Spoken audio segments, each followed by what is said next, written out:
Happy Sunday, happy Sunday, happy Sunday. Hope you are well. You and the fam are well. If you're out there working, please be safe. Hopefully you're making good money, making good decisions. If you're out there watching and you got your feet kicked up because you had a great week and you got something in your hand and you're feeling good, I hope that's you right now.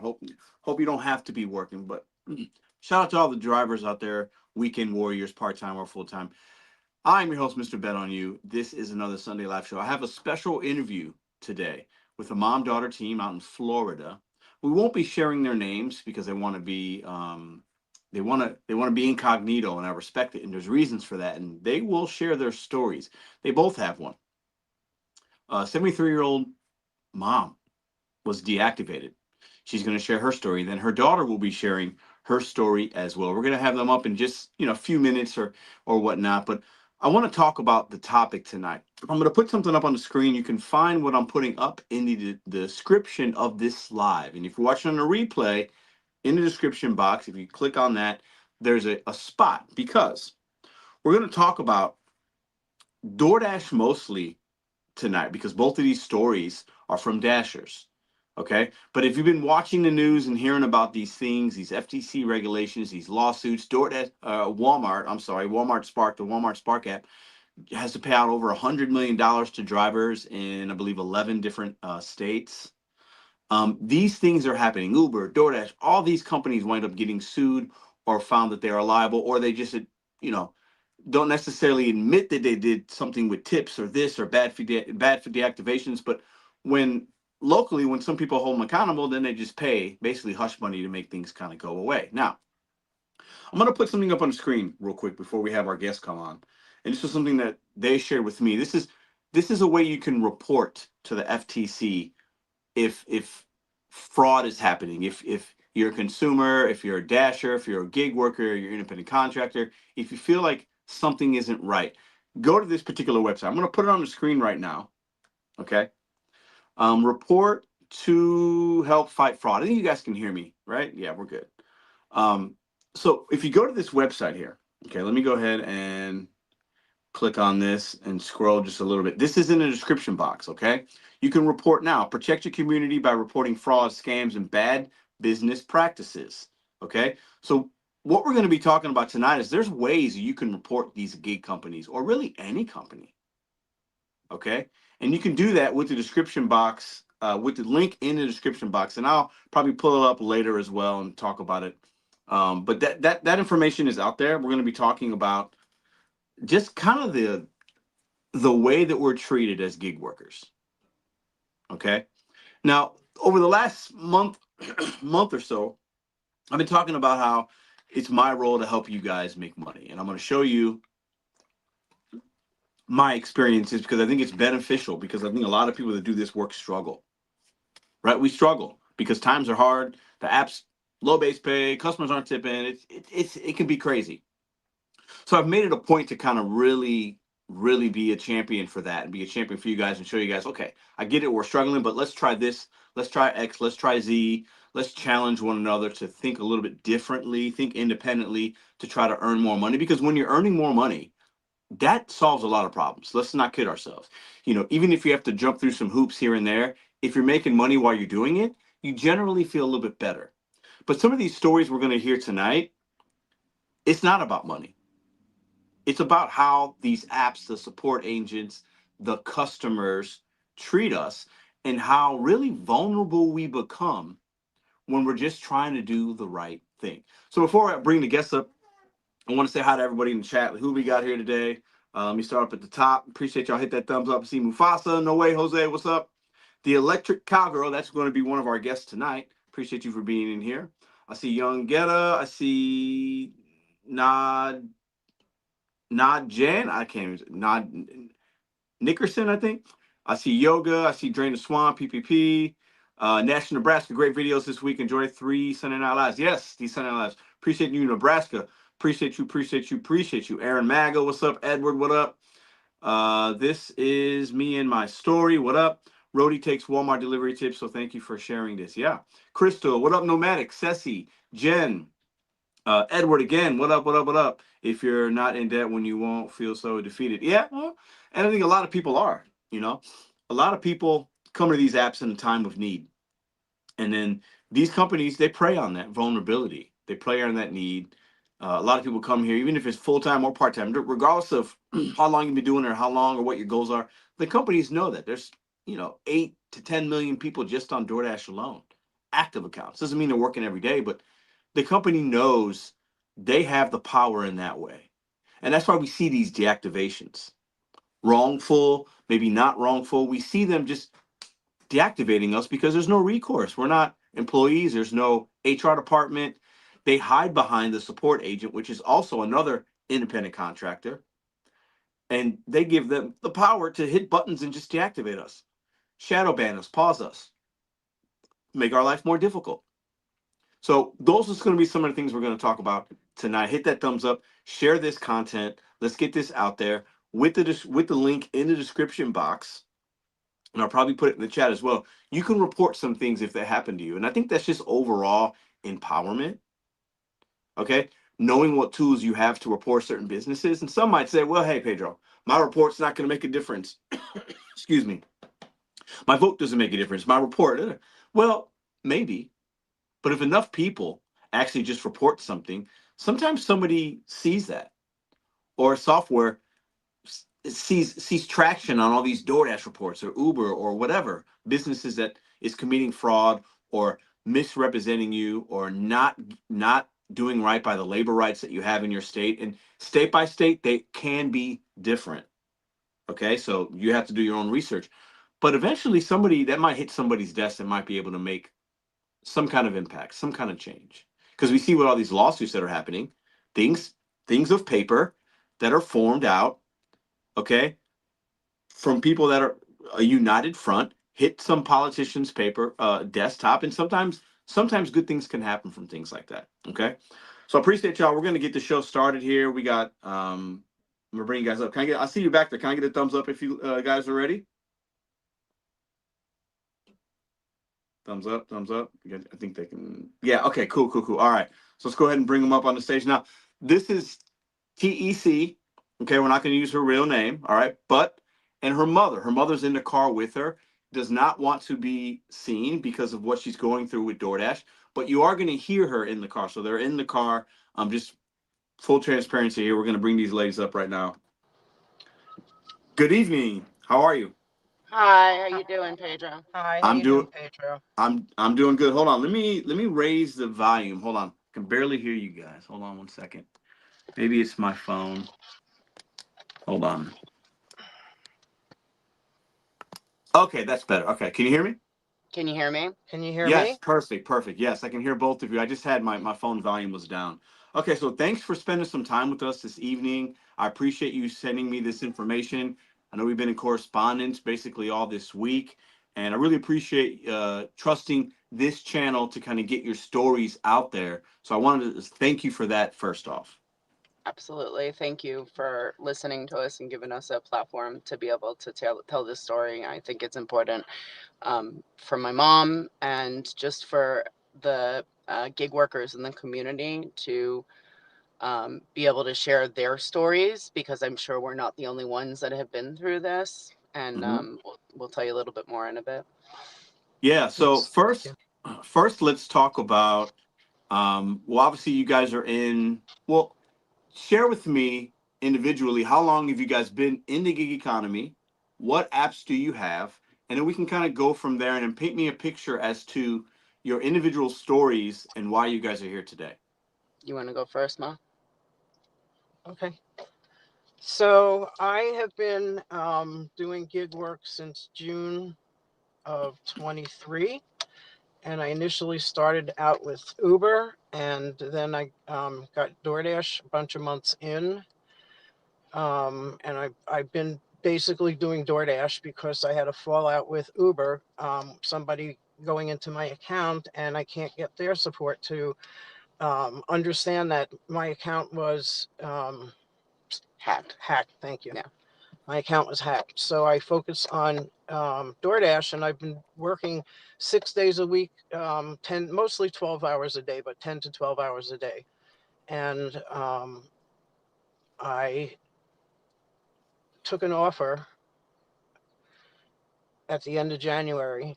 And when that offer came in and I looked at it, it was slightly under $1 a mile. And I hit the button and my stomach turned. And I in that moment, my gut told me, don't go there. Yet I continued because it had been slow and I needed the money. And so I went, it was 3 orders stacked. I picked them up, and the last order, which was about 15 miles out, I get there and I'm going down the street that the map, I follow the map and looking at the picture, and it takes me down this street and I'm looking for this number of an apartment building and I can't find it. And I'm not in a good neighborhood and I'm very uncomfortable.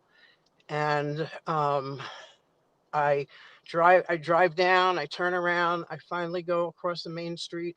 I pull over to the side and I call support, and support tells me, well, can you leave it somewhere? And I said, well, I'm next to a huge vacant lot or a bodega on the other side of the street. So I don't see leaving that, out here somewhere. And while I'm talking to him, the customer texts me. This has really got me. She needs a second. The customer texts me and says, I'm sorry, I put the wrong address in. Can you bring it to, and he gives me another address. I'll give you $50. And I went, I could use $50. I said, support, you're on the phone. The guy just texted me and offered me $50. It's not too far from here because I just looked it on the map. And you stay on the phone with me because I'm very uncomfortable doing this. I'm just not comfortable. So he's on the phone and I go pull into this parking lot in a apartment building. And I pull in and then I go to back up to turn, and this guy comes up to my window and I roll my window down and I said, do you have the $50? I asked, are you so-and-so? And he says, you have the $50? And he proceeds to F-bomb me and call me all kinds of horrendous names. And he had a woman with him and they're, screaming and demanding. And she's F-bombing me and everything else. And I go, support, call the police. This is crazy. And they start. And hold on. You say that because you're on the phone with DoorDash support, correct? Right. While you're doing this. I'm on with Okay. DoorDash live support. Okay. on with support. Live the whole time. And Right. they're screaming at me. They're pulling on my door handles, kicking my car. And I was going to pull out, and the guy's standing in front of my car, and she's now at the back of my car, so I can't move. And what my mom didn't know, and what Broward Sheriff has told us at this point, and everybody should know your local laws because Florida is different than every other state, but we have a stand your ground law. At that point, my mother, when they tried to basically force entry her car, had the right to run them over, and she should have just gunned it and got out of there, but she didn't know, and she's innocent, and so she stayed there. And I should have pulled out my 80 million volt taser that I didn't even think to pull out because I was in too much shock and fear. I didn't know if they were going to pull a gun out on me or what was going to happen because they were so irrational and behaving like animals. It sounds like it happened very quickly. Yes, it was. And so I went, support, DoorDash, call the police. He goes, give them the package. He tells me, I suddenly become an employee. He tells me, give them the package. I said, give them the package. I said, I'd like to throw it at them. He goes, give them the package. So I go reach around. They're still screaming and banging and everything. And I reach behind me and I pull up as I'm coming up. She's at my window and, and I'm coming in, and I went back off, I was screaming at her, back off. And again, she came out and I went back off. And as I got it at the window, she ripped it out of my hands. And they went away. Yeah. I went, good job, support. Good job. Tell me about, at this point, they basically harass you, try to force entry in your car, intimidate you, right? And you're on the phone with support, which we know DoorDash and all these gig companies use third-party support. They're not DoorDash employees, but they do pay them to offer support in situations like this. We've all been in something similar, right? When we need support and they're just not very supportive. No, So at a minimum. No, actually, he said to me, he goes, that's not our job. And at a minimum for our ICA, it explicitly like talks about safe dash features. And so Yeah. I feel like that is absolutely the responsibility of the third party support to understand enough about American laws and when there's a safety issue to at least instruct a dasher at that point, get off the phone with me and instruct them to the screen where the ADT switches or the Right. 911 switches at a bare minimum. Um, if they're not going to make the call, I feel like, No. in my opinion, that would be the responsible and safe thing to do for people Yeah. when it's peer to peer. They're not here, they can't intervene. I get that. And so, like, if you're in the middle of a peer to peer negotiation, basically, and it's getting dangerous, then you need to have some kind of instruction to the authorities. Right. Yeah. So that happens, and I was very shaken by it, but it was 7:30 at night when it was over, and I went, it's still early. I'm going to drive back across town. I need to make more money. She called me Even though I hysterical. wanted to go home and crawl in my bed. She called me hysterical, Right. and I was going through my own stuff with delivery driving, and I went, oh my God, I can't deal right now, and I hung up. And then I sat there driving around for about 5 minutes. I said, something's really wrong. Like I didn't even get to finish the conversation. And I called her back because I was looking at her text messages too. And it started to hit me. I said, you got burglarized. You got robbed, literally. Like it sounds like they were trying to take your car because they were trying to get into it. Right. And you're Well, lucky you didn't that's get out of where, your car. before we continue about what DoorDash support did and then the the deactivation and such, let's touch on a quick point, right? Because when things like this happen, these customers lured you with the allure of $50, right? And a Right. lot of us are like, hey, $50, okay, well, it's, in our head, it's like that's kind of worth it. That's an extra 50. I can, like you said, I can really use that money. And there are people doing this across the country with these delivery apps and Uber and DoorDash and telling us we'll come here, and then they lure us into these vulnerable positions. That's why a lot of people in the chat are saying, well, I wouldn't go, I wouldn't leave, I wouldn't, but when you need to make money, it's hard because you're feeling like, well, an extra $50, I can really use that, right? Right. But I felt I thought I would be comfortable knowing that support was there with me so that if something happened, they would help me. Right. And they totally fell on their face. And what we found out after the fact, and I will tell my story, which is part of why I am so angry, why I feel so used and abused and angry about this whole situation, because 2.5 years ago, basically the same thing happened to me, and I haven't gotten any justice for it. But what BSO let us know when the police report was made, when the sheriff's report was made, is that this is actually a known, what they call quote unquote lure scam, in areas in Broward County, like Lauderhill, Lauderdale Lake, some of the places that are west of 95, if anybody drives in this area. And they said that this is not the first by a long shot that they've dealt with. Yeah. And they have dedicated detectives that are actually looking into these kind of things. So there's actually like a specific detectives team that's dealing with this kind of stuff, which lets you know that it is a really serious safety issue. I can only imagine if it's happening in our area, it's happening all across the country, and that the same Yeah. kind of thing is going on. Well, I think we got to remember, when we order from these apps, the customers, they can track us. They know our name. With Uber, they know your face and the kind of car and your license plate.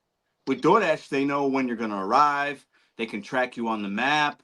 That puts us in a situation of vulnerability, especially at nighttime, right? Yeah. Yeah. So it's definitely something to be careful of. So tell us about the DoorDash's response, the deactivation. Tell us a little bit about that. Well, let me just the, finish. and the one thing is that like what we found out from BSO and basically and looking on the maps is that address that my mother drove to didn't exist. That there's a workaround for customers to put in a address in on a street, and then once the order's been sent to a driver, they can manually, ever so slightly, move the pin over. It becomes a non-existent address. They're waiting at a third location, and they watch for that person to come, and they know they're going to be lost, and then they use the money to lure them to the location that's unidentified in the app. Yeah. So Go ahead. I left there, and telling support he's got to block them as customers, and um, so I went across town and I got a stacked offer, and I picked the two items up, and as I'm driving out towards the traffic light to go deliver, my map goes to the opening page of Let's Dash, like brand new. Yep. And I went, what? What's wrong? And I pull over and I'm standing there trying to get in and get in and get in, and I can't get in. And I don't know, I called or something, and they basically said, You were on the phone, Yeah, right. right. And they said, we don't know. And that's been, so their stance. Oh, no, they said I got the email about the thing to bring back. Yeah, it was very weird too. They were trying, once the deactivation happened, my mom's experience was that they kept not giving her a reason, but then enforcing that she go return the live order that was a shopping order, or she wouldn't have the opportunity to be reactivated. So at that point, they were dangling it over her head of being reactivated, but asking her to work off of the clock with Right. no, accidental, occupational insurance or anything like that, which was very strange. And once I knew what had gone on, I personally, from last year when the Crimson transfer was going on, I was almost blockaded out of my account when they canceled Dasher Direct, and I went nuts. I spent a month calling support and finally got a very high level corporate operations contact who, I guess, saw that I was well spoken and that I was doing my job the right way, bent over backwards to get me my card, and then asked me, actually, by giving me his personal information, to then do a non-paid consulting phone call for about an hour. And this was around the time that they were working on this new tier platform, because the way that I look back at the conversation, he was basically asking me like what we would like as incentives. And this is a if DoorDash representative, correct? This is a very high level DoorDash representative. Yeah. Yeah. Yeah. I'm not going to dox anybody. I don't believe in Yeah. any of that stuff. I know. We talked. I know Very the high name. level. I know the name, and that's a legit DoorDash person. I know Yeah. exactly who you're talking about. Yeah. Yeah. So after having that hour consulting call, which I wasn't paid for, and being like led to believe in the consulting call that I was actually making a difference for everybody by like giving my 2 cents and like my experience, which I have a lot of. I have almost, I calculated today, it's a little over 15,000 orders between multiple apps in like a 3.5-year period. So that's a lot. I have over 11,000. Yeah, and my mom's got 11,000. Yeah, so like over 26,000. That's a lot of deliveries in Florida. And I trained her. Like I was the one that brought her in. And so like if I had known that the results of that conversation would turn into what this, like, in my feelings, a monstrosity of this reorganization with these tier levels on both major food delivery apps, where I feel we are being grossly misclassified as employees at this point. There is no longer any freedom. And exactly what my mom got into with this whole situation with the lure scam is a direct consequence of that. And this corporate contact, actually, when this tier structure came out, I was very upset about it. And at first I thought we weren't even going to be able to schedule, but we're in such a busy market and they have no platinum dashers because there's a lot of garbage drivers here. Pardon me, but it's true. And so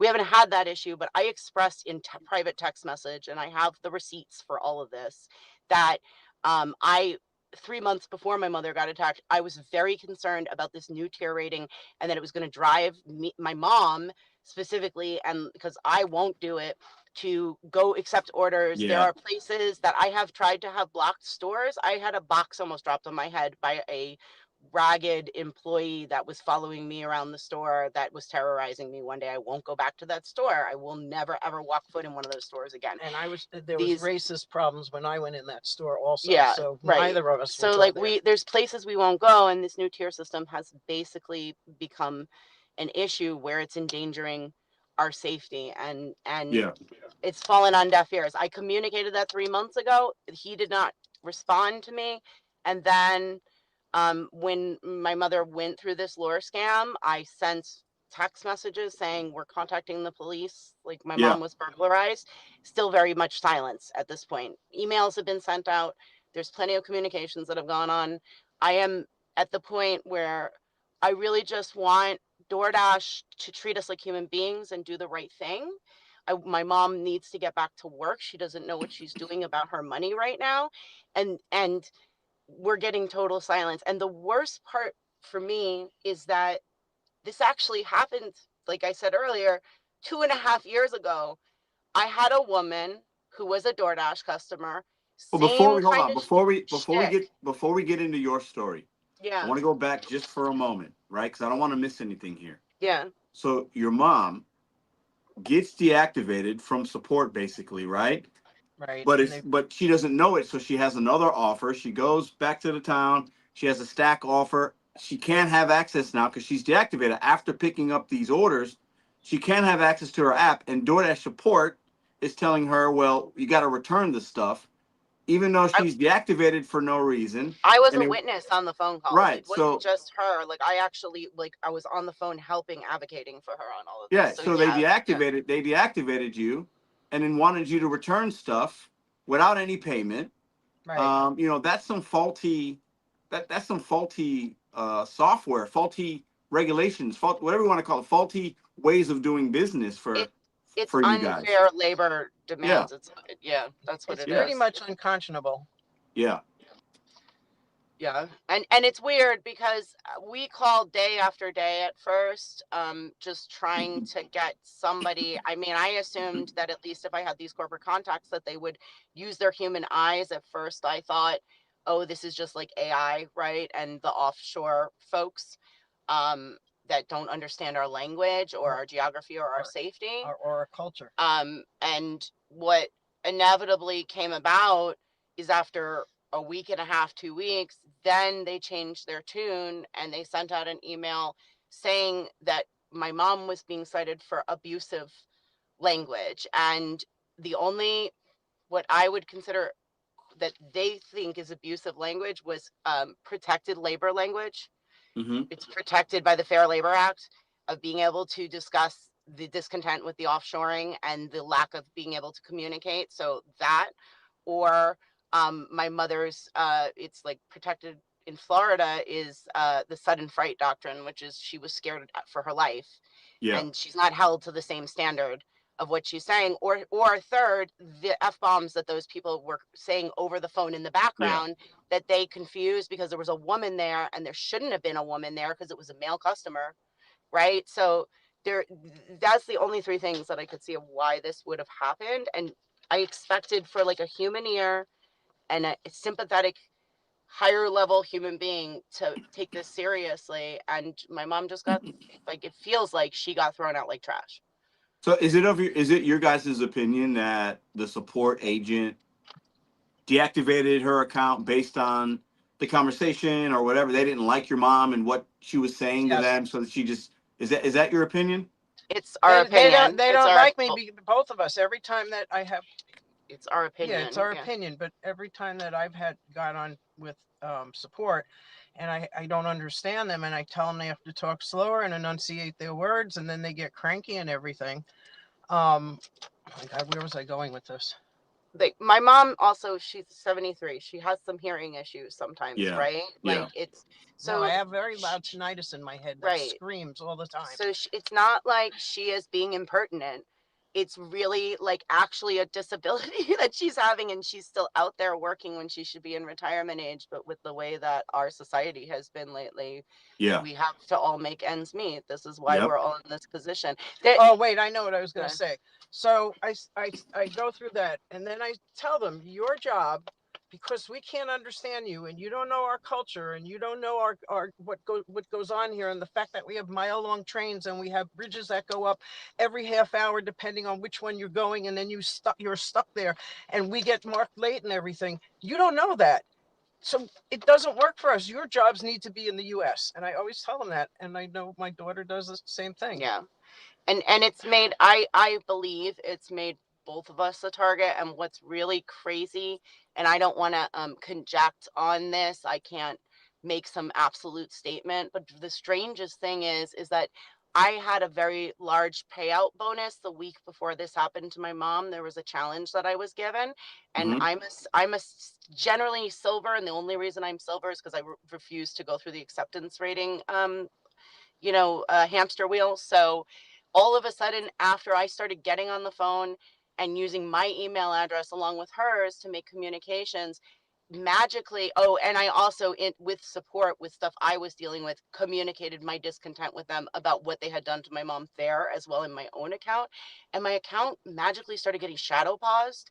I got sent a threatening email saying I was using abusive language and made me feel threatened.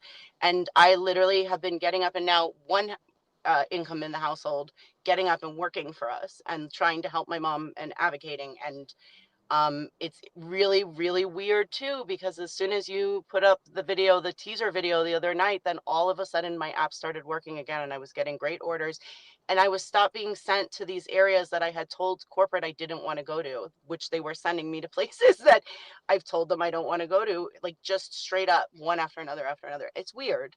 I don't I know think what happened, but it's just there's weird. there's so many, like some would say, well, it's coincidence, it's this, there's variables, but at the end of the day, okay, I like a little conspiracy theory myself. I like going down these rabbit holes because we got to understand these big powerful companies, they have a lot of power, especially with the technology that they make and then they give us access to on our phone. They can manipulate and control a lot in there. There's things we can do to help ourselves situationally, but they do have a lot of they have more control than I ever thought they did because they just keep getting more powerful, more powerful. The algorithm changes so quickly, right? It's learning what you like and don't like, and there's little we can do, but let's talk about, because you brought up, obviously what happened to your mother is, Awesome. if it happens to anybody, that's not okay. But for me, when it's a 73-year-old person trying to just make ends meet and you get thrown to the side like that, that's it's vile. It's crazy that a company would do that, and then you have communication with them and you talk to somebody actually at DoorDash, a representative that I know, and then they just disregard your account altogether. Silence. It's Total silence, silence. right? Yeah. And it's wild to me that they would do that. So it's extremely unfortunate. I know you guys, in speaking what we've spoken, there's some things we don't want to get into, and I respect that, and we won't here, right? Yeah, But we're reserving our rights on right, right, depending on right, how DoorDash deals with this, of how we have to right. move And you'll forward do with. what you So, got to, you guys will and do and what you got to and there do is and an stuff. open So police investigation right now.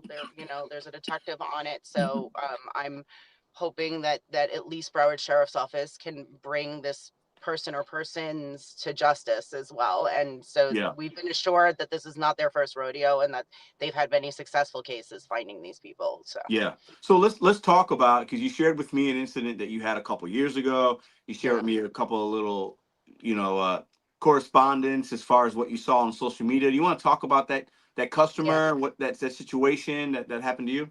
Yeah. So I used to be able to work and grind like a month and a half, 2 months at a time, and then I would travel for a month. And I had just got back from traveling. It was my first Monday back. I had like a month to work, and then I was leaving again. I was in a great mood. Go get a triple batched order. It's interesting because that's what my mom had to. And when I went to go shop in the store, it was like retail stuff and like toiletries. As I was picking the order, I went, this is really weird. Who orders four kinds of the same brand in different scents of body scrub? It just like at that moment, like my mom said, I had a gut feeling. And then I had two grocery orders. I went to the grocery store and it was a hot day out. So I put everything on my floorboard up front to keep it underneath the air conditioning ice cold. I didn't have anything that needed to be warm. Yeah. And I was driving with my windows down, and I go to drive to the first location, and I'm looking, where my phone is now is at my center console. I have a phone holder. I drive safely. And I'm looking at the map, and I'm not looking out the window, and I'm not looking for people on the street because there's a pinpoint on the building, and it's probably about 100 yards to 200 yards down. It was two huge apartment buildings. And as I roll by, I hear about 15 feet behind me screaming, "Hey, you fucking passed me." and I slam on my brakes. I roll backwards.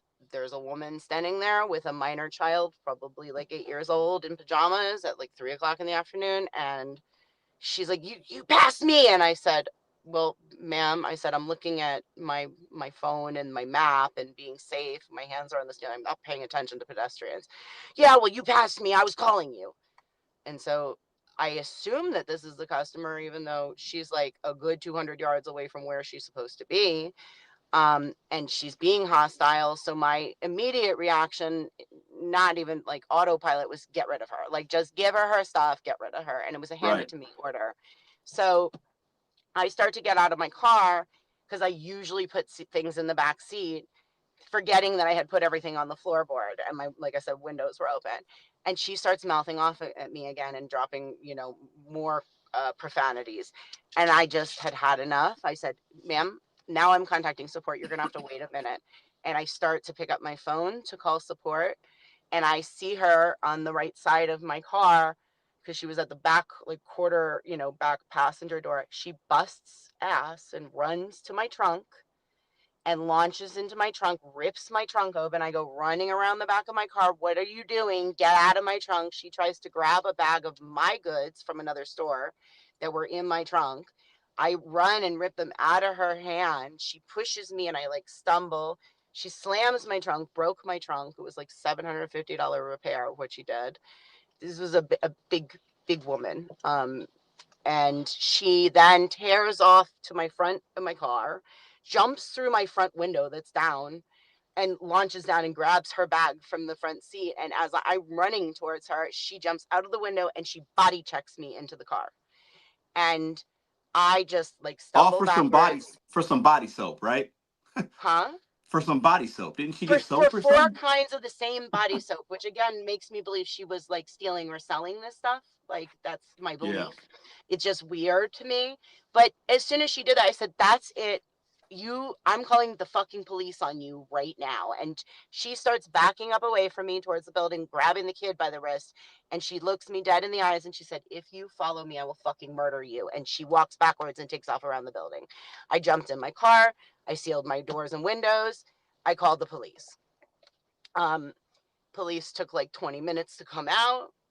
Police literally didn't take me. This is Fort Lauderdale police. This is Fort Lauderdale police, not BSO. The police literally didn't take me seriously. At the same time when I was in the scuffle, I hit the hand it to me button, the acceptance button, while my phone was in my hand. Thank God there's that last message. I was able to take a screenshot of her first name and her initial. Okay. Yeah. And contacted the police. Police were like, oh, they don't usually do anything with these. This is what I'm getting told, like outright, as I've just been assaulted and my car's been destroyed. And the police didn't do anything. I hunted down the state attorney. I hunted down and demanded that I get restitution. I demanded they go to the LERT portal. I don't think the Fort Lauderdale police ever did, but I was brought in for a lineup by a detective. And the detective said, I think I have an idea of who it is already. I know that beat. That's my beat. And I have a pretty good idea of who it is. So is somebody with priors. And somebody like that's going to have a history with she has many or something. priors. Yeah, she right. has many priors. Yeah, no, like, and literally the last time she did it was with a weapon. So thank God she didn't have a weapon when it was me. But I did a lineup. I boldface identified her. They asked, how did you know? I said, you never ever forget the face of somebody that looks you in the eyes and says they will murder you. I said, you never forget that. You don't forget that. Yeah. And so at that point, the state attorney filed the charges. They have been attempting to prosecute her for 2.5 years. She is actually a big TikToker who has a very massive following. And that day when she did that to me, she went on Facebook and I gave it to Pedro. Yeah. Basically, yeah, she basically put a post up saying DoorDashers are going to get beat if they try to take people's stuff. And I've handed that in. I'll read it. I'm going to read for the audience what this customer put online. So she put on Facebook after, assaulting our fellow driver here. Somebody is going to really hurt you Door Dashers that like to try and hold people's items that they're paid for 100. And that's all I'm going to say. That's what this woman says online. It's yeah. It's Should wild. get So that what on do a we do? post. Let me ask you guys. I want to ask you guys just a couple like questions because obviously you're right in the middle of deactivation, retaliation, being ghosted by the DoorDash representative that you had correspondence with that wanted your help. It's funny how DoorDash wants us to help them, and then when we need something, they just go silent.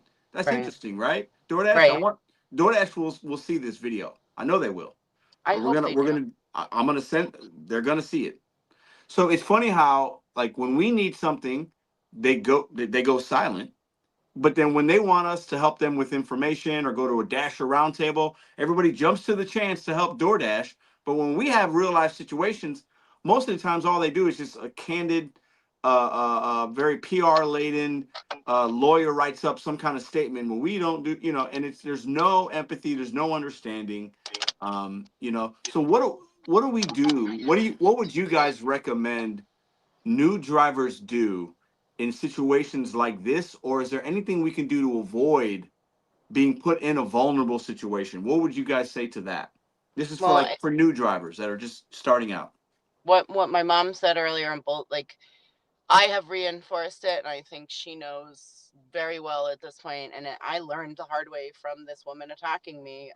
But is trust your gut always. If something is off, get away from it. Don't worry about your acceptance rating if you feel in the least that there's something wrong going on. Don't trust on or rely, not trust, but rely on support to engage the safe dash features that they say that they have. Yeah. Call 911 on your own.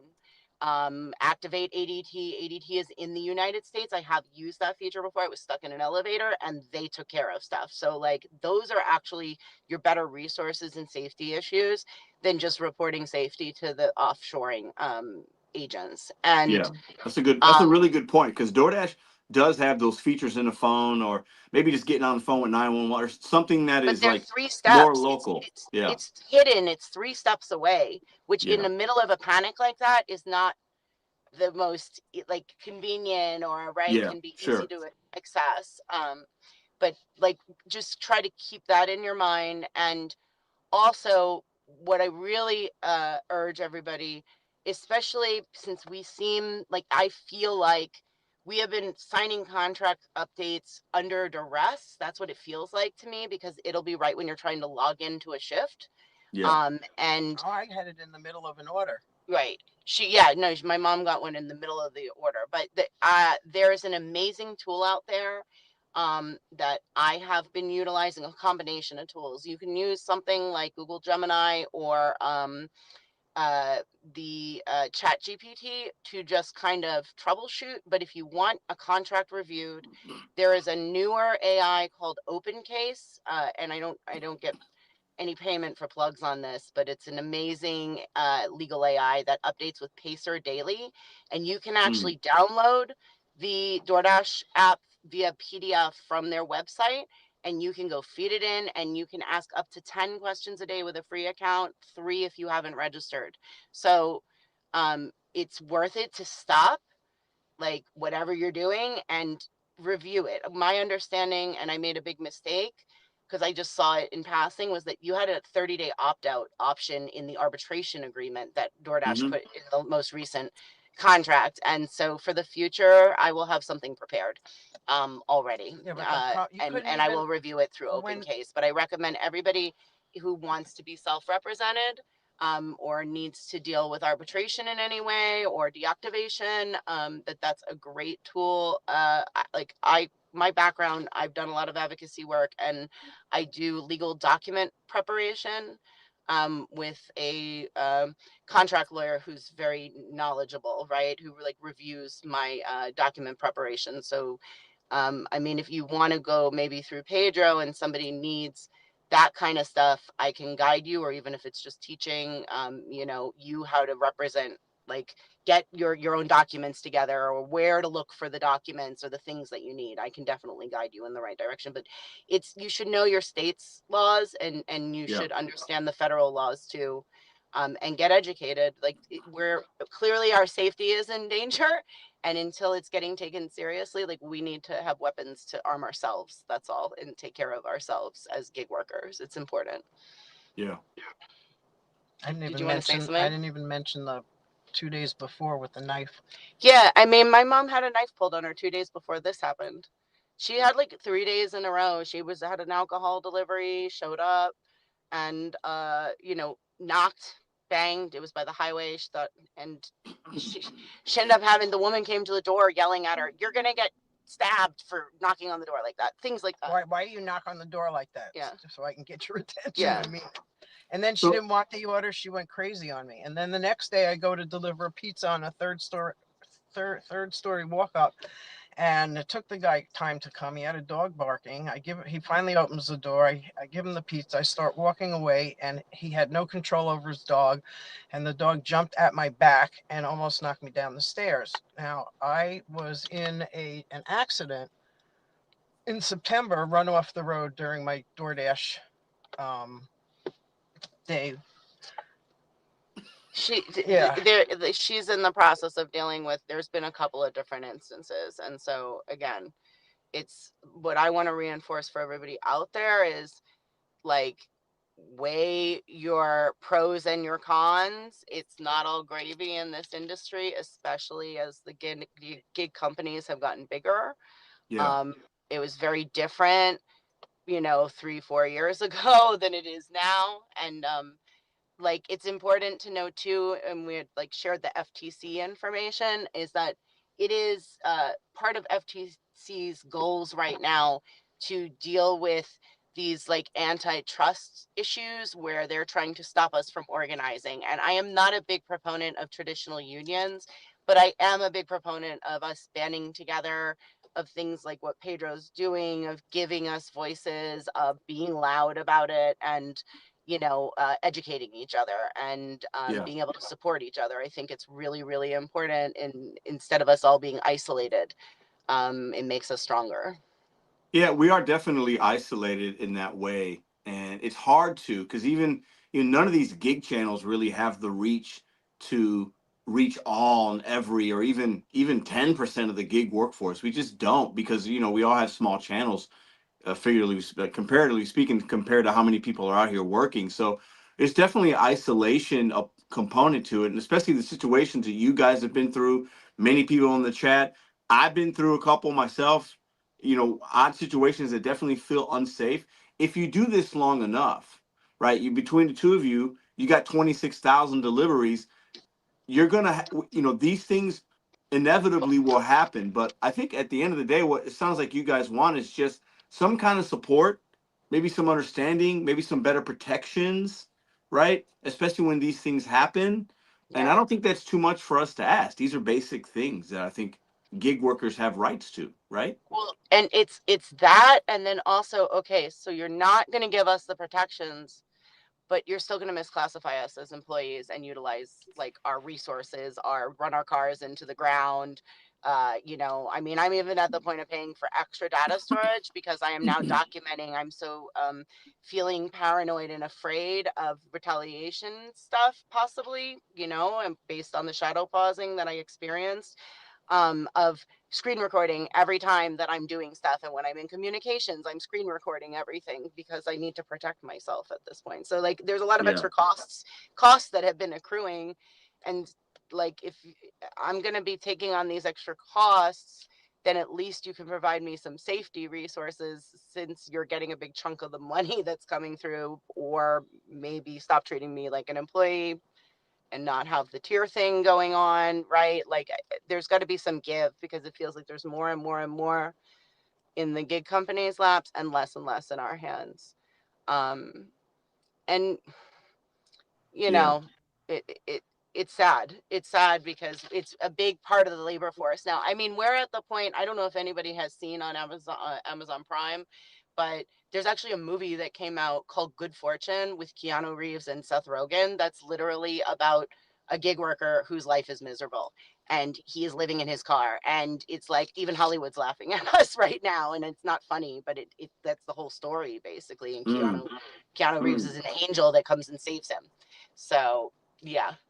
You know, Yeah, I think I've seen a trailer for that or something. I'm gonna have to check that out. we But watched it last night. Yeah. Yeah. yeah, Yeah. yeah, yeah, yeah. It's, you know, somebody dropped Ceci in the comments section. Nomadic says we've been talking about our concerns for 10 years, and that's true. You know, this, you know, the online channels on YouTube or Facebook or now TikTok.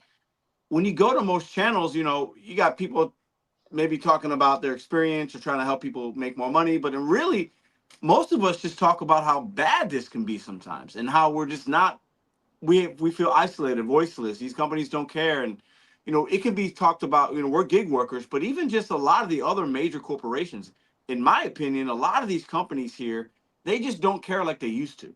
They don't take care of their employees like they used to, right? No, They and don't, it's or the crazy. workforce, whatever you want to call us, the workforce just is not as valued like it was back in the even the 80s. You know, it's just not like things have shifted, and the companies take advantage of that because they know somebody else is going to take a $2 order. Somebody else will do it. Somebody else doesn't care if they got, you know, robbed or whatever. Like, there's another person that needs to sign up. We'll just take them off the wait list. We'll just deactivate this driver because they're giving us trouble because whatever, they're bothering us. And then we got, you know, 10 other drivers that want to take her spot. That's what happened to your mom.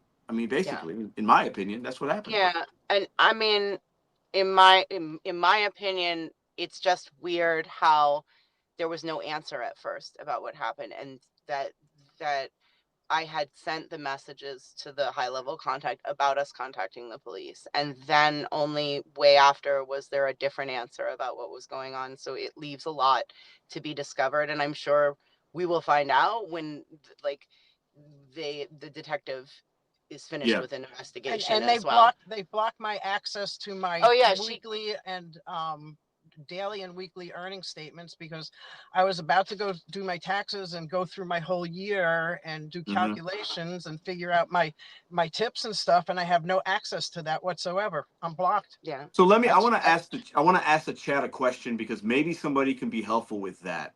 Because I don't know how to think about this, right? So has anybody in the chat or anybody watching on the replay, have you do you have any advice for if you get deactivated, lose access to your earnings information? How can she get her earnings information in a way where she can do her taxes? Does anybody have a little insight on that? I just wanted to throw that out there, and if something pops up on the screen, I can read it to you guys. Okay.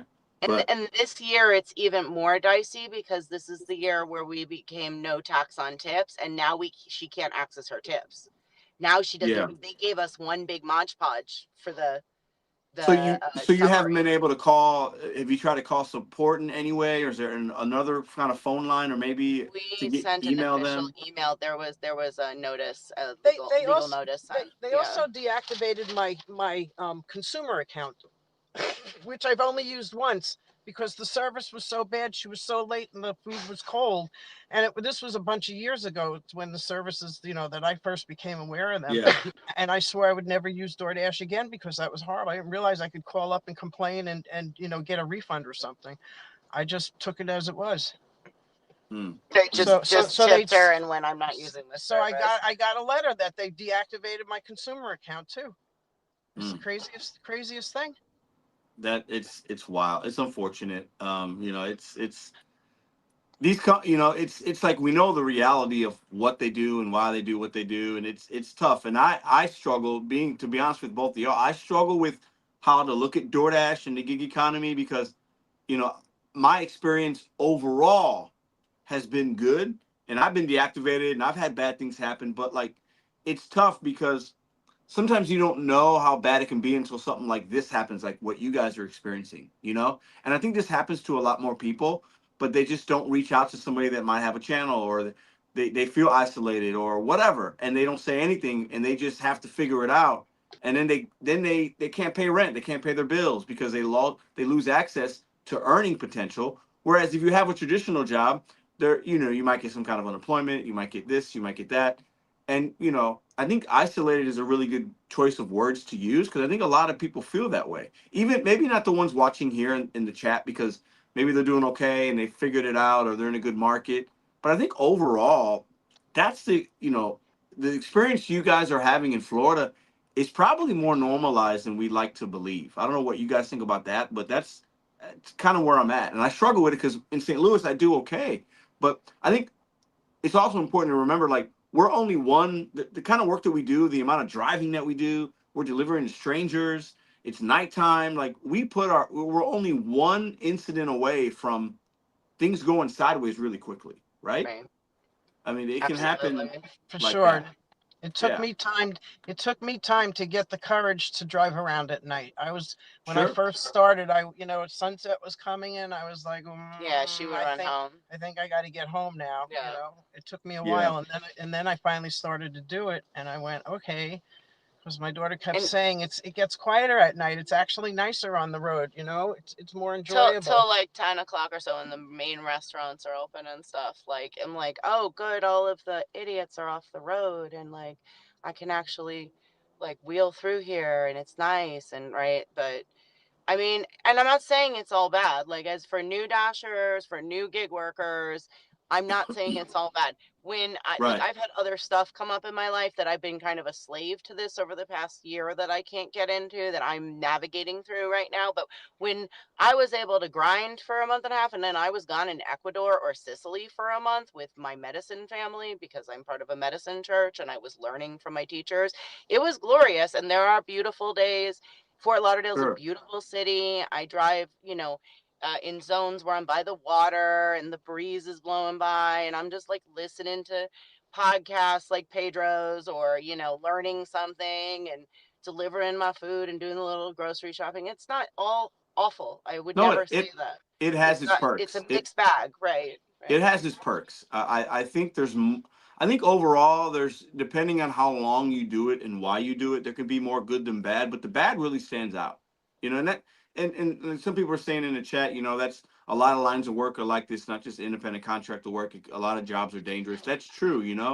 But I think with us, like, we're by ourselves. But Some of and us their might, jobs, their employment, where there's health insurance and right? We there's don't have any of that. accidental Yeah, insurance yeah, and there's time off and things like that that don't exist for us at all. yeah. They And don't. They and don't. and no business besides this business makes you give your automobile, which is one of the most expensive assets that exists these days, Especially now. and Yeah, gives yeah, you not zip, not zero for it, nothing, yeah. not a stipend, not a, all we get is a tax write-off for it out of our own pockets as Right, independent contractors, and that's it. right, So right. Well, I really appreciate you guys spending time with me tonight. I know it's not always easy to get on camera and talk and relive these things that happen that could be traumatic and just kind of sad and makes you mad. I mean, I really appreciate you guys for sharing this. Hopefully, somebody that's new that's watching this now or on the replay can kind of get a little insight. But then also, I want DoorDash to understand something here, right? We're people. Like, we're helping you guys build this company. The least you can do when somebody gets deactivated or needs their tax information or has a concern is you could reply back. You could answer them. You have could a be dedicated United States line for things of this nature, for things honestly, not severity out of thing. the Yeah, country. yeah. Yeah, like, I think especially deactivation. If you're if and I think people get deactivated, and I got deactivated on DoorDash and I should have so been, did and I. I was okay with, I wasn't happy, but I wasn't like, oh my God, I can't I believe, did too one time. it was on me, right? So that happens, but when situations like this happen, there's got to be eyeballs on it that are here that can make a human um um decision, with right? with with Instead a of just stripping the earning potential away and leaving people, Americans, just kind of like scrambling, right? right. And we're already scrambling because most of us that are doing DoorDash, we're doing it not because we love it. We're doing it because we have to, because our regular job doesn't pay enough, or we need some extra income. There's not enough Inflation, rent, regular jobs out there. They keep right? saying that the job market's there, and it's not true. It's It's not true. I fabricated mean, by the media. It's fabricated, there's a absolutely. company called Square. They got a headquarters out in St. Louis, so they run the cash block, the cash apps. Yeah, Big company, $1 trillion company. They just laid off 48%. Jack right. Dorsey's the CEO. They laid off 48% of their workforce because they're going to use AI to do the job that 48%, almost 5,000 people out of 11,000 that they have hired, they're just shutting them off. Like, Right. you're done. I mean, these companies are going that route, and it's unfortunate because then people have to come to gig work, or they can't get a job if you want to get out of gig work because people aren't hiring. So extremely unfortunate, but I just wanted to say thank you to you guys. Definitely, as things come up in your storyline, if you ever want to share things, you're always welcome back. Yeah, Definitely keep for in sure. touch. You know, Thank you so much, um, Thank Pedro. you, and keep up the good work. And Yeah. it's I my mean, pleasure. I told you I tried to contact the news here, and I actually had a lead, and then we fell on Yeah, deaf ears. So thank you for stepping up, and supporting the gig community, and keep up the good job. anytime. I appreciate you guys. Drive safe, and we'll be in Thanks. touch. Okay, I'll talk to you soon. All Thank right. you. Have a good night. Thank you. Have a good You one. too. Bye. You too. Bye bye. All right. So I know y'all got a lot of questions, comments, concerns. I can't see all of them. It's just, honestly, the reason I wanted to bring them up to share their story is because I haven't done something like that in a while. And I get a couple emails a week talking about this situation. And it's hard to like bring everybody up and give everybody a voice. But honestly, okay,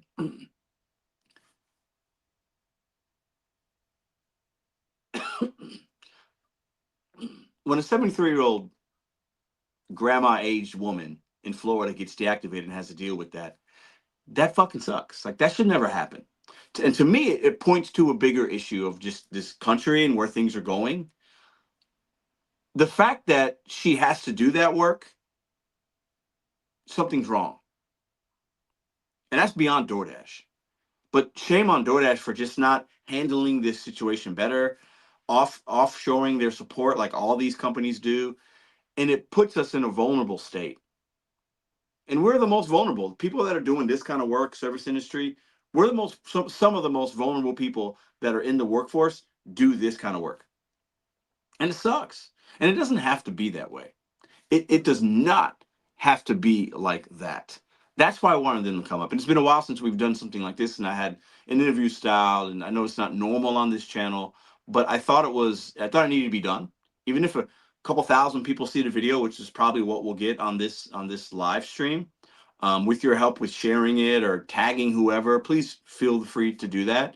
You can also, and I'll put it up again on the screen.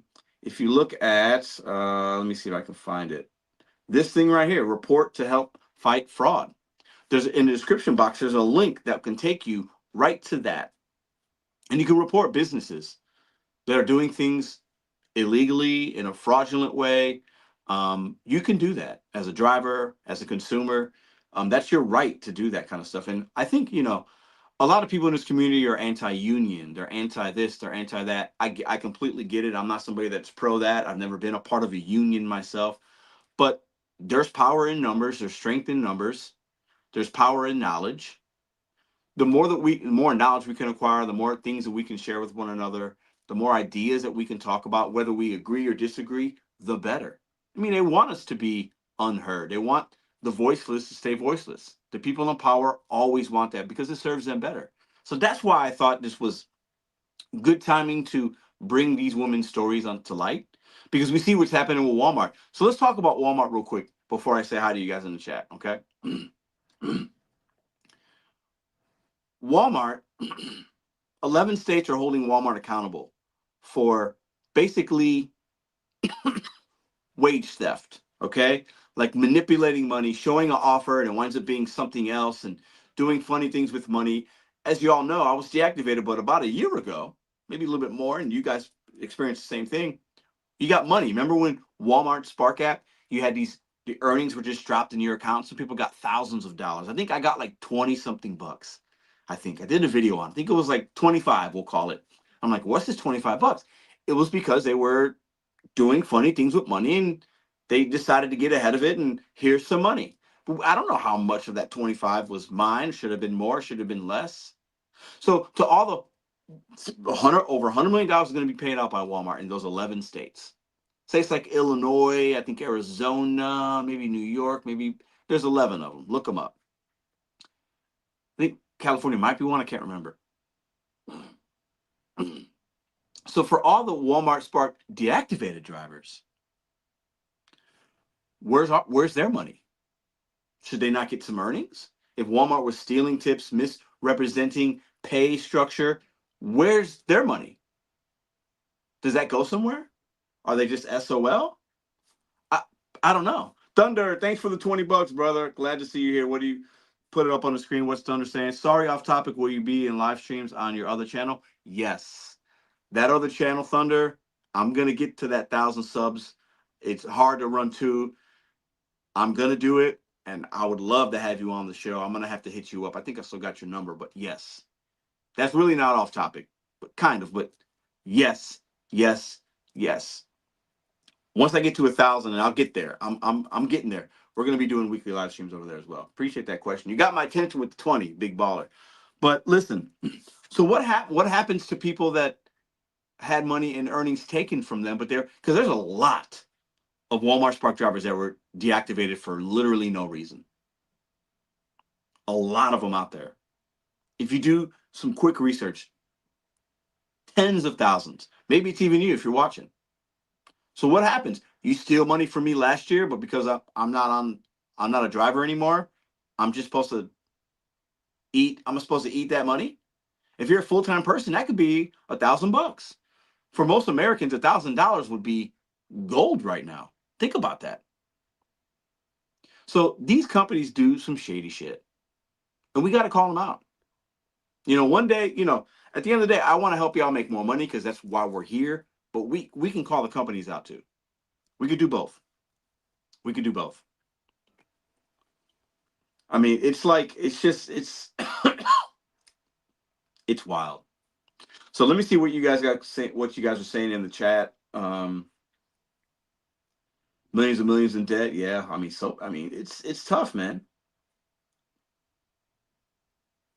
Roy, you're right. All companies do. Well, I'll say this: most companies do, but there are some good companies still in this country. There's some, but I tend to believe if you got big money, if you're a big top company, your money's dirty at some point. You had to do something. But you know what? It's always been like that. This country is founded on that. This country is founded on the backs of people in cheap or free labor. That's what this country is founded on. And it hasn't changed. Just because we have certain laws and rules and politicians that say this but mean that, just because we have some of that, it's really not that different. A lot of times we're indentured servants, man. I mean, that's what we are. Call it what it is. I got no problem saying it. I'm playing a game. I'm just trying to do the best that I can so my girls are happy. I know what we're up against. I know what I'm up against. It doesn't have to be like this. Other countries, it's not like this. Some have it much worse. Some actually have it a lot better. Some have it a lot better. And I think if you did some research, you'd find that out. But, what do we do, man? DoorDash, you got to treat us, listen, at the end of the day, when I was deactivated from DoorDash, I was 43 years old, right? Maybe 42. I think I was probably 42. Yeah, 42. I figured out. I did figure it out. I'm making more money now. I got another DoorDash account with my name. It's not illegal. Some people think I'm working on somebody else's account. It's my account. Okay. The point here is though, when you do that to somebody like me, I'm gonna figure it out. When you do that and you treat a 73-year-old woman in Florida like that, that's different, DoorDash. That's scummy. Do better. And the representatives at DoorDash that were helping this mother-daughter, that were talking to them, communicating, shame on you. Shame on you for wanting her to help you with tier program and information. What do you think? What do you think?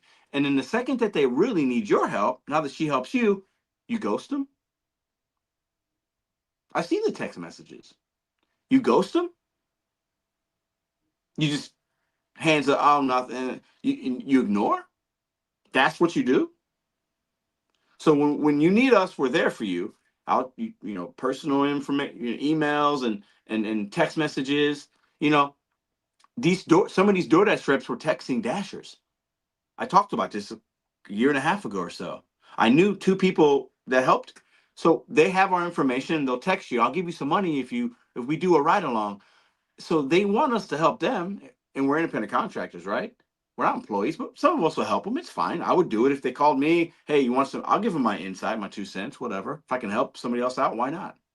But then when we need something, when we have a crisis, when we have a deactivation, when we need tax information, when we need something, you look at us like we're an annoyance, and then you just don't respond.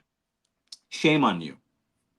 Because at the end of the day, Tony's the CEO, he's whatever. He's got a lot of minions below him. And the minions are real, they're real people like you and I. When you're a billionaire, you're not a real human being anymore. When you have that level of money, you become somebody else. You just do. What do they say about money? You give a person a money, the real part of them comes out. Like who they really are comes out. Whether they're going to be philanthropy and really a good person and give back, or they're going to be a piece of shit. Now, these minions at DoorDash that I'm talking about here, not Tony, the minions, they're real people. They're making 50, 60,000 a year, 100,000 a year. They're not rich people. But they treat us, common folk, just like they are. They're regular people. Shame on y'all, man. I'm talking to y'all directly. I'm going to attribute. I did attribute. Shame on y'all. You could do better. And just because all companies are like that and this is how it is, it doesn't mean you can't make the right decision. You could pay 50 Cent $50 million for a Super Bowl ad, or Uber can play Snoop Dogg money for a Super Bowl ad, but you can't take care of your drivers? You could have spent that Super Bowl. Nobody cares about those commercials anymore. You're wasting your money. Everybody knows what Uber and DoorDash are. You're basically, that's just using your marketing budget because you have to. Why don't you just sprinkle that money to your drivers a little bit? Why don't you send out an email to all the drivers that are active? They got more than 1,000 deliveries, 5,000 deliveries. Why don't you send them a little thank you? My friend Sergio over at the Rideshare Guy, he actually commissioned something 6, 7 months ago for Uber drivers. Like, hey, the CEO of Uber, Dara Kawashari, whatever, and David Risher from Lyft, why don't you do this for your drivers? Like a thank you. Think about the good PR. If look, I'm gonna DoorDash, I'm gonna help you. You know what would have been a better Super Bowl commercial instead of having 50 Cent? Because he's kind of a piece of shit person. Good rapper, but not a good dude. Okay. Instead of employing him to push your food, you know what would have been a better Super Bowl commercial? You don't hire any employees or no actors, no rappers, no OnlyFans people, none of that. You go blank screen, you do a 20-second ad, and on the screen it says, to all the dashers that work today delivering Super Bowl meals to Americans watching this great Super Bowl in this great country, we thank you. And then the next screen, a little like heartfelt music or whatever, $1,000 check to every active dasher is going to be sent out next week. And then you cut to pictures of people delivering food. 5 seconds. Tony handing somebody a check. Some woman getting a prescription at her door. Oh my God, 30-second Super Bowl ad announcing to the world that you that you actually give a fuck about the people that built your company by giving them, instead of hiring 50 Cent and spending all these millions and millions, instead of spending $10 million on a Super Bowl ad, we spent $2 million and they could have said it later in the 30-second spot, or 5 million, whatever. For the rest of the 5 million, we're sending out checks $1,000 a piece. And anybody that's got 10,000 or 20,000 deliveries, we're giving them $5,000 as a thank you because we appreciate you servicing Americans. Boom, cut the tape. Do you know what would have happened the next day, DoorDash? You would have gotten so much good PR. You would have been everywhere. Oh my God, do you see that DoorDash ad? Wow, they in 2026, most companies are cutting jobs and they're giving independent contractors a check and saying thank you. Oh my God. I can't be the only person that has that idea. Like, a dollar is a dollar. So instead of having 50 Cent sit on the couch talk about a burger, who cares? Nobody cares about that. Why don't you do something that actually would have actually helped y'all? Your stock price probably would have went up. Your dashers would have been happy. It would have kept them a little more engaged. It's a thank you. When I was managing restaurants I did it for a long time. And every once in a while, when the store would do something good, yeah, we'd have like a pizza party, or you get ice cream, or you do this, or you buy, your trainee a meal because they train the new girl really good. You do little things like that. That's simple. But every once in a while, you get a gift card and you hand it to somebody that's been having a great week or a great month. or your kitchen manager that's come in a little extra early to make sure the kitchen's running good to get your audit passed. You hand them something, a $50 Starbucks, because you know you like Starbucks, and you just hand it to them and you look them in the eyes and say, thank you, man. I appreciate you very much. Do you understand what that does to a human being? It shows them that you give a fuck. You don't do it all the time. You do it sometimes. And DoorDash has done similar things, but they missed a golden opportunity. Fuck 50 Cent. Nobody cares about him. He's washed up. He's a troll. He doesn't even make music anymore. He's a has-been. Run that Super Bowl ad. That would have done a lot better for you. It would have. Imagine all the good PR you would have got online. You would have got a lot. Because right now you get negative, negative, negative, negative. Right? That's what we mostly see. You would have been on Good Morning America, the podcast, the YouTubers would have been talking about it, plus the major media. Did you see what DoorDash did? Oh my God, they weren't trying to sell us something. They were thanking their workforce. They did something they didn't have to do. Fuck, I'm ordering DoorDash today. You would have got that money back in like a week. Like, I'm a dude in St. Louis with no college education, grays in his beard, and I just saved you. I came up with that idea just now. It's not rocket science. I know they don't care about the drivers. I know they don't care. But just because, excuse me, just because that's the reality doesn't mean that we have to be okay with it. The problem in this country, there's too many people that are just walking around like sheep and they're just bad. It's okay, you know, they're just banging around. Thanks for the $2, man. Thank you so much. Lee Bryce. They got 50 Cent on cheap. Yeah. I mean, listen. It's just wild to me. You know, we don't have to be okay with it. We don't have to be okay. It's okay to not be okay. It's okay to call it out. It is what it is. I get it. But, you know, if people weren't calling things out back in the 40s and 50s, the 70s, if the truckers didn't form unions, Jimmy Hoffa wouldn't be buried somewhere where you can't find him right now. If people didn't fight for labor rights at warehouses, and people died to have what we have right now. And it's better in a lot of ways than it was. But that's because other people died and voiced their thoughts. So why can't we do the same now? So maybe it's a little bit better or not. It doesn't get as bad for my daughters. How about that? How about that? How about we do that? How about we start standing up for one another and realizing that, you know, there's probably like 20 human beings in this world that run a lot of most everything. Think about all the crooks in the Senate and Congress and the presidents and vice presidents and former presidents and aldermen that are just, you know, mayors, governors, all these crooked governors in all these states doing all this crazy stuff. There's more of us than there are of them. And the second we realize that, things will get better. When you look at nations and histories and people that have actually made a difference, it's when we've gotten together. French Revolution, the American Revolution. We tried it on the island of Puerto Rico. My man Pedro, that's where I got my name. He tried. Instead, what did America do? They went and killed civilians in Puerto Rico because we were starting to rise up. Like, anyways, you're not here for that. That's the other channel. Well, we got to stand together. And maybe I don't do a good enough job sometimes. I tend to be divisive sometimes in this community because I feel so strong and passionate about that you can make money doing this because the mindset's important. But there are other times where it's like it doesn't have to be like this. You know, two things can exist at the same time, I guess. I don't know. What else we got?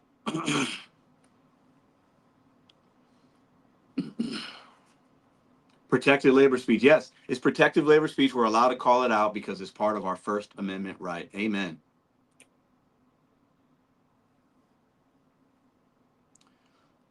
DoorDash definitely has a workforce. You are completely wrong on that. Just because you're an independent contractor doesn't mean you're not a workforce.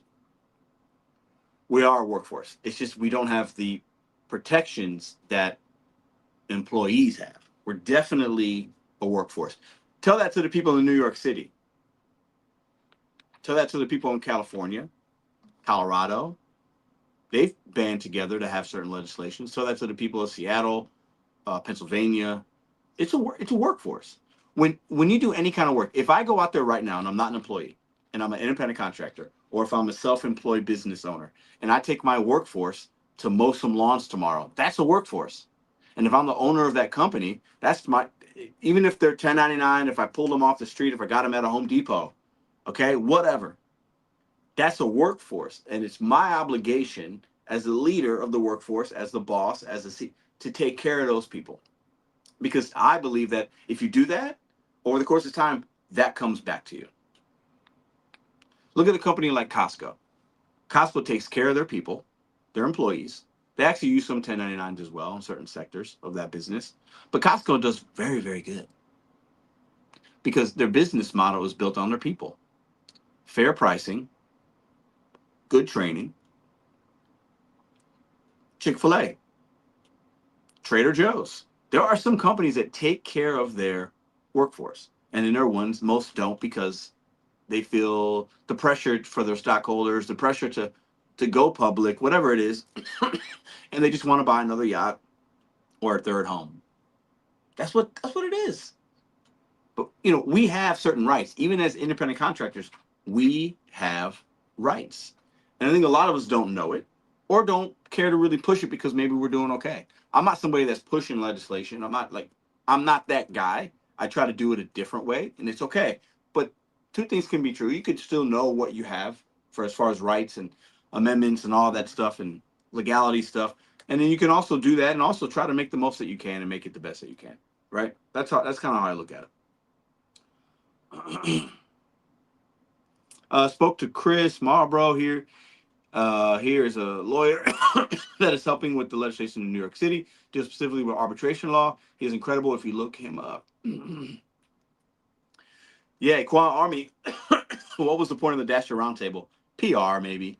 Just to pick the brains of a few people. I think there was 12 people there, something like that. Glenn, what's up, brother? Good to see you, man. Me and the family are great. We're great, man. I'm blessed. Very, very doing well. Thank you. Very, very grateful for that. Good to see you. A lot Street says, had a delivery.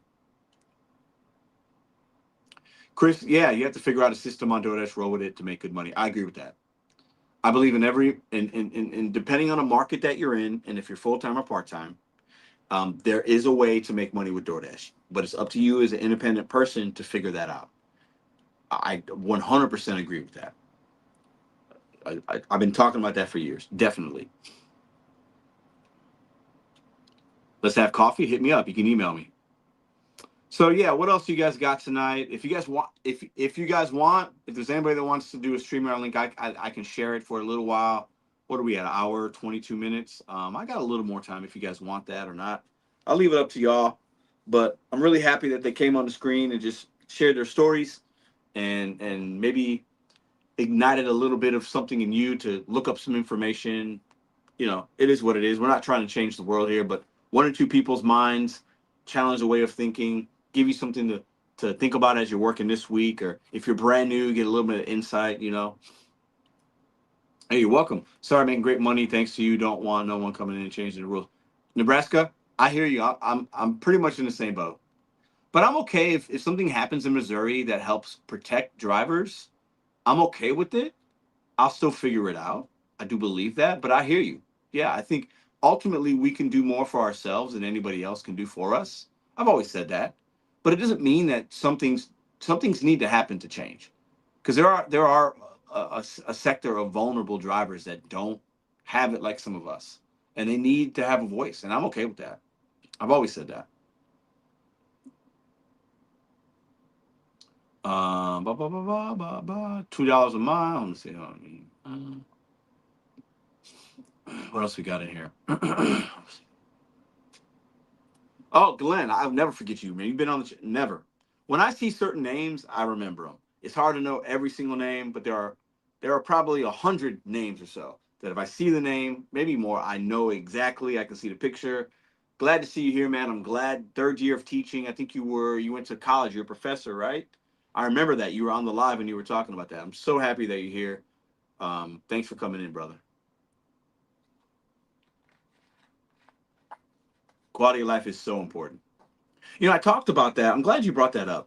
I talked about that today in today's video a little bit because I think sometimes I get so focused on trying to show people how to make more money, try a new app, challenge the thinking, because I do think money does fix some problems that we have, a lot of them for most of us. If you're doing this kind of work, if you go from making 100 to 150 a day, that $50 is monumental. It's a big deal.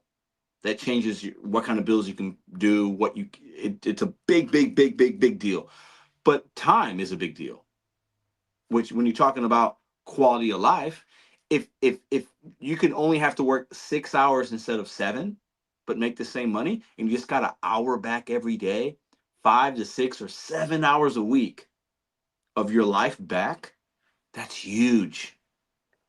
Oh my God, you didn't have to do that. Thanks for the $1.99, the electric cowgirl. I appreciate that. Thank you so much. You didn't have to do that. Thank you. It's my pleasure having you guys on.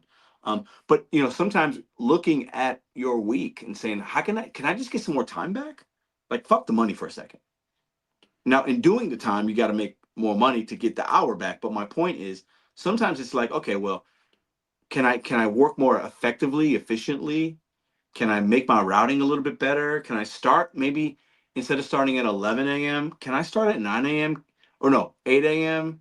and work 8 to 4 instead of 11 to 7? You see what I'm saying? Like, can I shave an hour somewhere else by starting earlier or starting later? Whatever it is, right? Can I save an hour a day? To me, for some of y'all, that might be more beneficial than me showing you how to go from 200 to 300, because that's my goal this year, is to get some of you that are making $200 full-time or part-time. Because let's say you're doing 1 day a week and you're part-time, but it's Saturday, I can get you from 200 to 300. I promise I can get a lot of people to that, right? And then that's an extra $100 a week. For some of you, it might be an extra $500 a week, just by implementing certain things. But forget about that. If we can save an hour of your time to get to the same dollar amount per week or per day, man, that's great.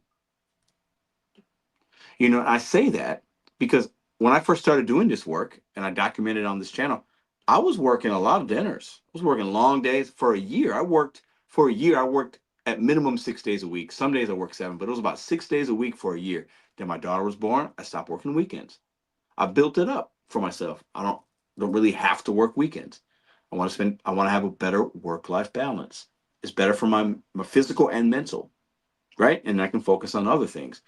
And now I got to the point where I don't work dinner. I don't work dinner rush. Sometimes I stay out and it rolls into that time. If the orders are good, I'll do a few here and there, but I'm not staying out till 8 o'clock in St. Louis most nights. That's when dinner would kind of end. But I used to have to do that. So can we get more time back? Can we give ourselves more time back? The companies ain't going to do it. Legislation ain't going to do it usually. How can we do it for ourselves? That's going to be more sustainable long term. Because as we know, sometimes legislation will only last for a little bit. The no tax on tip that Mr. Donald J. Trump put in, it's only good for a couple of years. It's probably going to benefit a lot of us. I know some people it has, right? But some things are only going to be put in place for short periods of time. How can we get more time back? How can we make more money that's a little more long lasting? Stands the test of time. Those are so many things I want to work on this year with all of us. Because if I'm working on something for myself, if I do a video a day, I'm going to show you that experience. Whether it's good, whether I fail, whether it's a success, you're going to see it, right? And not every day is going to be exactly how I want it to be. But at the end of the day, if I'm trying to work on something and I'm having some measure of success, or things are working out, or I'm able to figure out the emerald status on the Expedite app I have and how it's been beneficial. If I can document that, maybe somebody else would try to have a similar experience, and I can get you some more money in your pocket or more time back with your family, more time back with your mom, your kids. Being able to say yes to things like that. If you're somebody that's working 6 days a week and you're missing Saturday afternoons with your kids because you have to do it, I get it. I respect it. We got to do what we got to do. But can we get to a point where you can make the same amount of money by Friday at 10 p.m. and then you got Saturday for the kids? Now you can coach that soccer team. You could, work on a skill or trade that you're trying to do to for your career that you're working on. Whatever. Have a day off. Go to a baseball game. Go to a park. Like, how do we get hours back? That's just as important as the money, in my opinion. So,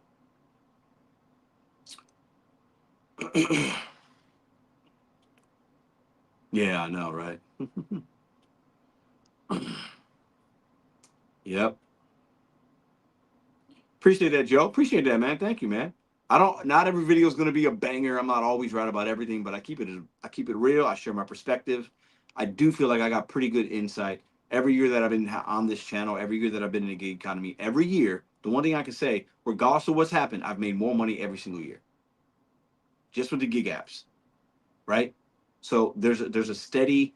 I know a lot of people can't say that, and that's not me bragging. I'm saying it because I do think I have something to offer. Because at the end of the day, if you're going to make more money, then you're probably going to get more time back for yourself, right? At some point, whether it's immediate or down the line. Because if you're just trying to get out of debt and you got $20,000 in debt you're trying to take care of, or whatever it is, right? It's an imaginary number. But if you can get to that number quicker, then you're saving time. You're saving miles on your car. You're saving your sanity. You're saving yourself from a possible situation like these women had tonight. For most of us, like I've been saying the last few years, there's a cap to how long we can do this. There are some OG vets out there that can do it forever. That's not the average normal experience, right? So if I can save you time and make you more money, listen, that's where we got to be. The cost of rent, the cost of groceries, the cost of everything is going to go up. With what's happening, that just happened this week in Iran, things are not going to get cheaper, y'all. So it's up to us to figure out, how do I cut corners, tighten the belt, make more money, get more time, like, whatever it is that's going to make you happy. We got to figure it out, because things are going to continue to get expensive. It's not going to stop. And with companies cutting, AI's here, AI is here, AI has been here. Okay. There are a lot of people in St. Louis that work for Square. My brother used to be one of them. It's a big office in St. Louis. St. Louis is not a major metro big city like New York and Chicago, but there are a few hundred people that lost their job in St. Louis this week. They're going to be losing it. Some of those people are going to go to other software jobs. Some might be having to do DoorDash now. I listened to a radio show, the Dave Glover show. Give him a shout out. Dave Glover. He ain't watching. A guy named Andrew. There's 4 people on that show. Rachel, Dave, Wheels, Andrew. Andrew used to do DoorDash, I believe, back in like the pandemic times and stuff, and radio was different. He started doing it again a couple of weeks ago because he kind of has to, him and his wife, and they do it together. I did a video on this. He's doing it. People come to this kind of work all the time. So the more drivers I have now in St. Louis, I got more competition, less orders. Hey, I want everybody to eat. We can all eat. We'll figure it out. But my point is, when companies cut their labor force, people have to still eat. Where are they going to go? Low barrier of entry. I'm going to sign up for DoorDash. I'm going to sign up for Uber. Well, I used to do this. Now I'm going to do a little bit more. It's just the reality of it.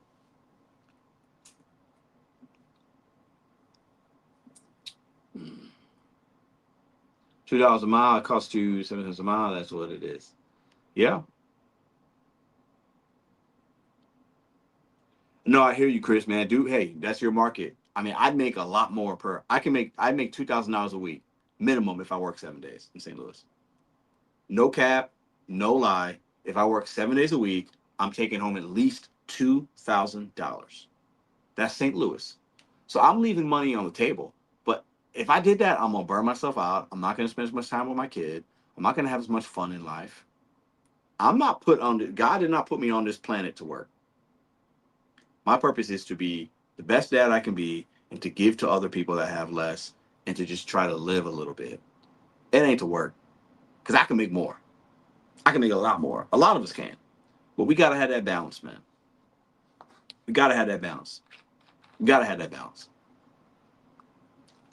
So I think that's the show. Listen, I appreciate all the super chats. I think this is a good breaking point. If you're just coming in, rewind back to the beginning. We did an interview with a mother-daughter team out in Florida, sharing their experience and how they're being mistreated by DoorDash. deactivations, ghost pausing, all kinds of stuff. You know, just the way support treats us. You know, they share their stories. Go watch it. If you're watching a replay, I appreciate y'all very, very much. Upcoming week of content. I got a couple videos kind of in my head that'll be planned. Might do a live in midweek. Haven't decided yet. So be looking out for some of that kind of stuff. Did drop a video earlier today at 5 o'clock. If you haven't watched it, go check that out. Talked about the Expedite app. Almost a year I've been on it. I made $10,200. Drove 1,300 miles just with that app. Hey, I'm not a rich man, but it's double my earnings than if I spent that same amount of time doing Uber and DoorDash. So I talk about my experience and challenge you guys to kind of think outside the box. What app in your marketplace could you have a similar experience with? Because cash flow is king in this kind of work. Regardless of the mileage, this and that, if you know how to do your taxes right, you're going to get some of that money back. Cash flow is king. And the more $5 and $6 and $7 orders we do, it's harder to get that number up to 300, 200 a day, whatever it is for you. It's hard to pay down that 20K debt when you're delivering $6 cheeseburgers. It's hard. It can be done. Many great people have done it, but it's harder. But the more orders you can have that are 50 to $100, and there, companies are transporting all kinds of goods and services in rural and major metros. Find out what people need to be done where you live and go after some bigger fish. I appreciate y'all very, very much. We will see you back here next Sunday, same time, same channel. Y'all have a great night.